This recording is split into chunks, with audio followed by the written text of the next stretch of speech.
अदालत अपनी कार्रवाई शुरू करने से पहले आपको बताना चाहती है कि ज़ेबा केस में मुल्जिम साहिल, इनके खिलाफ जमा किए गए तमाम शवाहिद, तमाम गवाहों के बयानात, हालात और वाक़यात का अदालत ने बहुत बारीक बीनी से जायज़ा लिया है, जिससे ये साबित होता है कि मुल्जिम साहिल ने ज़ेबा समेत कई लड़कियों को अपने जुनून का शिकार बनाया और अपने ख़ानदान को धोखा देता रहा और अपनी जहनी बीमारी का बहाना बना के मुअज़्ज़ज़ अदालत को भी गुमराह करता रहा और सज़ा से बचता रहा।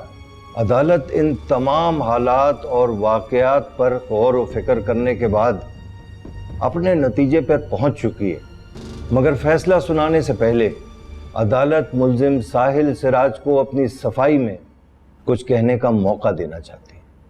मुल्जिम साहिल सिराज, आप कुछ कहना चाहेंगे? मैं अपनी सफाई में कुछ कहना नहीं चाहता, लेकिन अपनी अम्मी से, अपनी बहनों से और ज़ेबा से कुछ कहना चाहता हूं।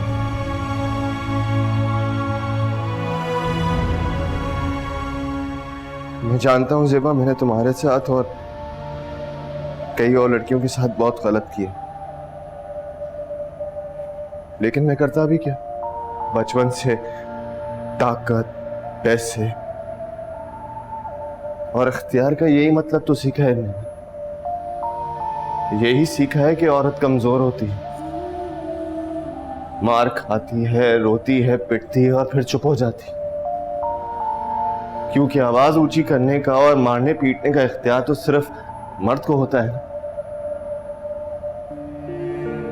यही सीखा है मैंने। मेरे बाबा ताकत के गुरूर और नशे में यही सब कुछ तो करते थे। घर के अंदर और घर के बाहर खैर औरतें आसपास घूमती थी उनके, और हर लम्हे मेरी मां की तस्दील होती थी।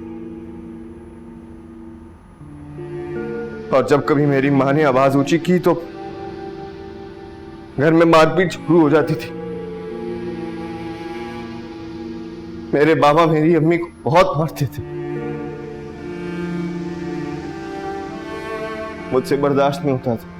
बच्चा था तो बस रोने शुरू हो जाता था तो मुझे भी मार पिटती थी। इतनी मार पिटती थी, इतनी मार पिटती थी कि फांस की तरह हर एक चोट मेरे जहन में बसी भी है। बाप तो सरबराह होता है ना घर का,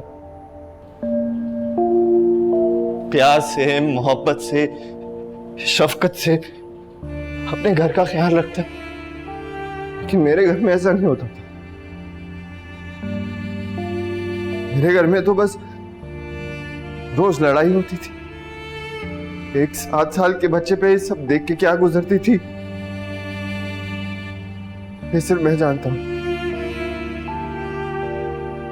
आज भी सोचता हूं तो खौफ आता है मुझे।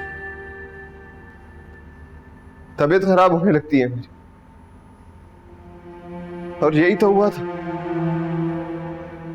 रोज रात को ये सब देखकर मैं ज़हनी मरीज बन गया। फिर यही सोचता था कि अपनी मां की तरह अच्छा बनूं और सब कुछ सहूं, या अपने बाप की तरह ताकतवर और सबको दबा कर रखूं। इसी कश्मकश में ज़हनी बीमार बन गया। फिर पड़ते थे मुझे, झटके महसूस होते थे, तबीयत खराब होने लगती थी मेरी। बहुत अजियत और तकलीफ से गुजरता था मैं। आज भी वो रात मुझे याद है जब पहली दफा मेरी तबीयत खराब हुई थी। अम्मी बाबा झगड़ रहे थे, अम्मी भागती हुई मेरे पास आई, मुझे गले लगा लिया, और बाबा भी मुझे फौरन हॉस्पिटल ले गए। मेरी तबीयत खराब थी तो कुछ दिन घर का माहौल अच्छा था, मैं जब जब बीमार रहता था तो घर का माहौल बेहतर रहता था, अम्मी बाबा नहीं झगड़ते थे। और जब जब मैं ठीक होता था तो घर में फिर से वही कयामत शुरू हो जाती थी, वही गालम गलौज, वही मारपीट। और तभी मैंने फैसला कर लिया कि मैं आज के बाद कभी ठीक नहीं होऊंगा, बीमार ही रहूंगा। इसीलिए मैंने जहनी बीमार होने का नाटक शुरू कर दिया और सबको धोखा देना शुरू कर दिया।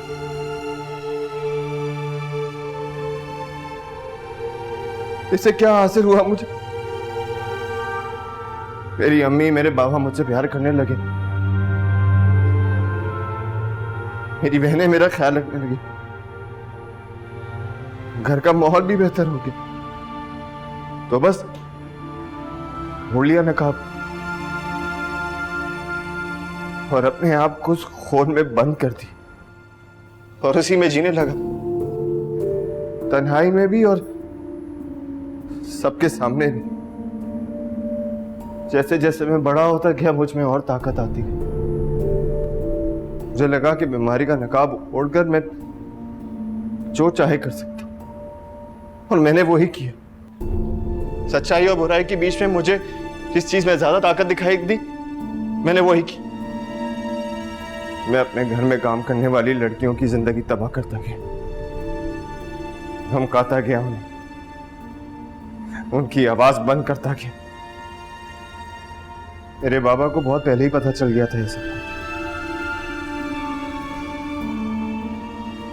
लेकिन ये बात मालूम नहीं थी कि मैं ज़हनी तौर पे बीमार नहीं हूं। इसे मेरी नादानी ना समझी समझकर मेरे खिलाफ हर सबूत मिटाते गए, उन लड़कियों को डराते गए, धमकाते गए, घर से निकालते रहे।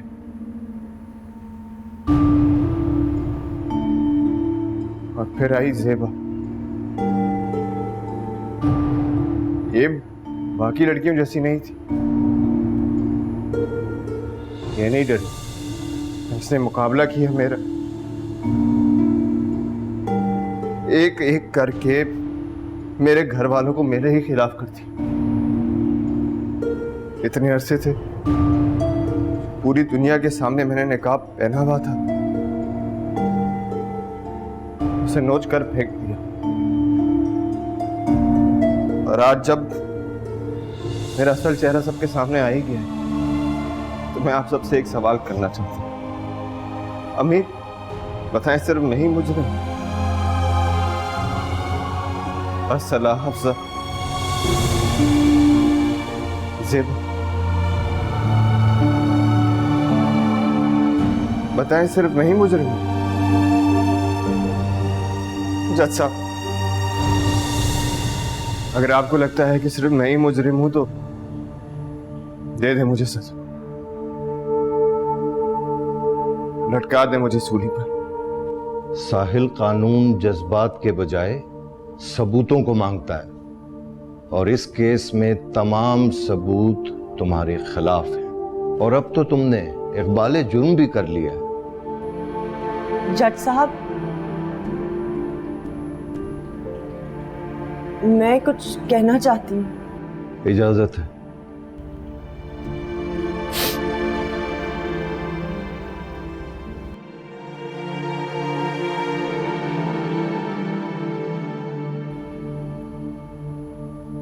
मैं सिर्फ इतना कहना चाहती हूँ कि मैं मानती हूँ कि माँ बाप से गलतियां हो जाती हैं। अपने मसाइल निपटाते निपटाते बच्चों के मामले में कहीं ना कहीं गफलत हो जाती है, मगर शायद ही कोई माँ बाप ऐसे होंगे जो अपने बच्चों को सही और गलत की तमीज ना सिखाते हों। मैं मानती हूँ कि सिराज और मेरी तरबियत में कहीं ना कहीं कमी रह गई, मगर मैंने अपने बेटे को हमेशा अच्छाई का, दूसरों से भलाई का और औरतों के एहतराम का ही सबक सिखाया, क्योंकि मैं इसे इसके बाप जैसा नहीं बनाना चाहती थी। लेकिन साहिब, तुमने वही रास्ता चुना जिसे तुम्हें तस्कीन मिले। तुम्हारी सच्चाई जानने के बाद भी मैंने तुम्हें कितने ही मौके दिए कि तुम दुनिया के सामने अपने जराइम का एतराफ कर लो, लेकिन तुम्हें यह लगा कि तुम्हारा ये नकाब, तुम्हारी ताकत तुम्हें बचा लेगी। तुमने तो अपनी मां की ममता की भी परवाह नहीं की। तुम्हारी हैवानियत ने तुम्हें बेहिस कर दिया। और जो शख्स अपनी मां का नहीं होता वो किसी का नहीं होता बेटा। जज साहब, वरना कौन मां अपनी औलाद को कटहरे में देखकर सुकून की नींद सो सकती है। जज साहब, मैं रो जरूर रही हूं, मां हूं ना इसकी, मगर एक औरत होने के नाते आपसे दरखास्त करती हूं कि मुजरिम को कड़ी से कड़ी सजा सुनाई जाए, ताकि आइंदा कोई भी मर्द किसी औरत को बुरी निगाह से देखने से पहले 100 बार सोचे। इस अदालत की तवज्जुह से मैं तमाम माओं से कहना चाहूंगी कि अपने बेटों को औरत की इज्जत और एहतराम करना सिखाएं, क्योंकि जिस माशरे में औरतों का एहतराम खत्म हो जाए, हर रोज औरत का तकद्दस पामाल किया जाए, वो हैवानों और दरिंदों का माशरा बन जाता है। मुझसे तो मेरा बेटा छिन गया, लेकिन बस ये इत्मीनान है कि अब कोई औरत इसकी दरिंदगी का निशाना नहीं बनेगी। खुदा के लिए अपने बच्चों को हैवान बनने से रोकिए। उन्हें सिखाइए कि मर्द तो वही कहलाता है जो औरत का एहतराम करे।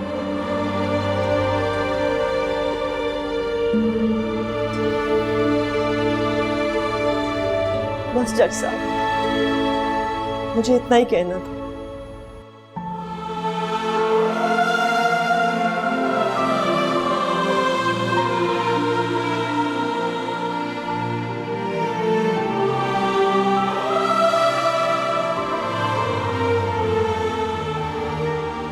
जज साहब, मैं दरखास्त करती हूं कि मेरी मौक्कला को इंसाफ दिया जाए।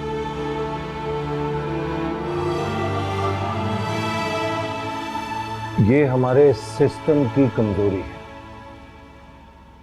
जिसकी वजह से मुजरिम सजा से बच जाते हैं। और अक्सर इस तरह के केसेस में मुजरिम के माँ बाप ही सहूलतकार साबित होते हैं, जो अपनी औलाद के जुर्म और गुनाह का इल्म रखने के बावजूद इस सिस्टम की कमजोरियों और कानून की पेचीदगियों से फायदा उठाते हुए मुजरिम को बचाने की कोशिश करते हैं और वो सजा से बच जाता है। मगर इस केस में जहां एक तरफ मुल्जिम के बाप ने उसको बचाने की कोशिश की, वहीं दूसरी तरफ मुल्जिम की मां ने अपने ही बेटे की ज्यादती के खिलाफ आवाज उठाई और एक मजलूम लड़की का साथ देकर हमारे माशरे को, हमारे सिस्टम को ये याद दिलाया कि जुर्म करने वाला सिर्फ और सिर्फ मुजरिम होता है, किसी का बेटा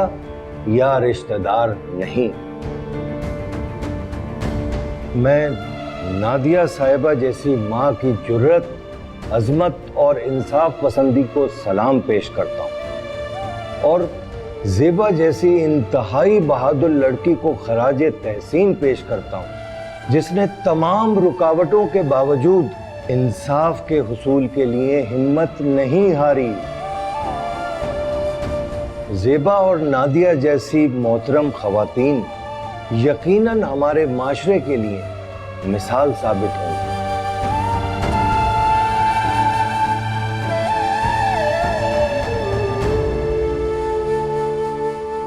तमाम सबूतों और तमाम गवाहों के बयानात सुनने के बाद अदालत इस नतीजे पे पहुंची है कि मुल्जिम साहिल ज़ेबा के साथ ज्यादती का मुर्तकिब पाया गया।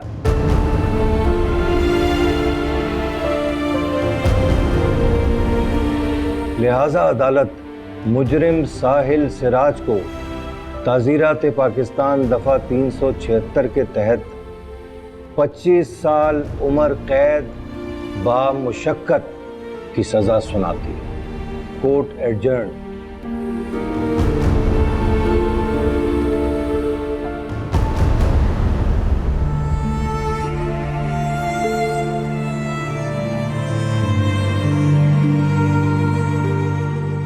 ब्रेकिंग न्यूज दे रहे हैं आपको। ज़ेबा ज़्यादती केस में मुलविस मुजरिम साहिल को अदालत ने 25 साल उम्र कैद की सजा सुना दी है। जी नाज़रीन, एक दफा फिर बताता चलूं, ज़ेबा ज़्यादती केस में मुलविस मुजरिम साहिल को अदालत ने 25 साल उम्र कैद की सजा सुना दी है। अदालत का कहना है कि तमाम सबूत और गवाहों के बयानात और मुजरिम साहिल चराज के बाल जुर्म के बाद ये साबित हो गया है कि मुजरिम साहिल ने ही इस जुर्म का इर्तिकाब किया है। मिलते हैं छोटे से ब्रेक के बाद। देखा माँ, इस दुनिया में आज भी इंसाफ होता है। साबित कर दिया ज़ेबा ने। तू जीत गई ज़ेबा, तू जीत गई। हक की फतह हो गई। शुक्र है तेरा मालिक।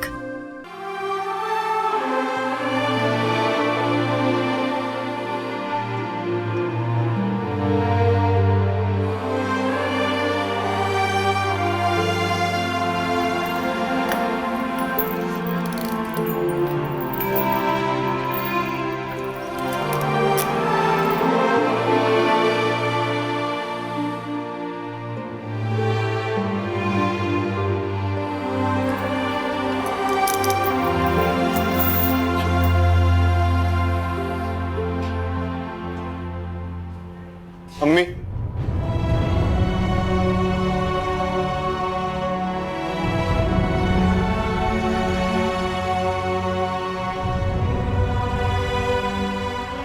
कितने साल बंद रखेंगे मुझे कैद में? कितना अंधेरा होगा वहां। बीमार हो गया तो कौन ख्याल रखेगा मेरा? इस बार तो सचमुच बीमार हो जाऊंगा। बहुत दुख दिया ना मैंने आपको। नफरत करती है बाप मुझसे।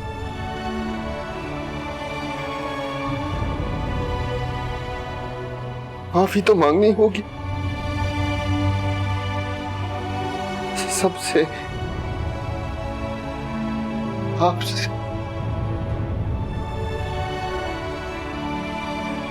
ज़ेबा से।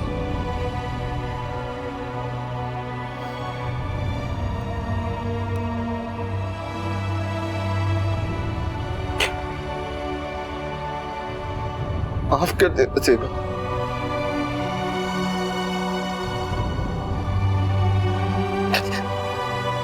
माफ कर दे मम्मी। बस एक बार मुझसे मिलने जरूर आना प्लीज। साहिब, ये मेरी आखिरी दुआ है तुम्हारे लिए कि खुदा तुम्हें हिदायत दे। आज के बाद तुम अपनी माँ का चेहरा नहीं देख पाओगे। ये आखिरी बात।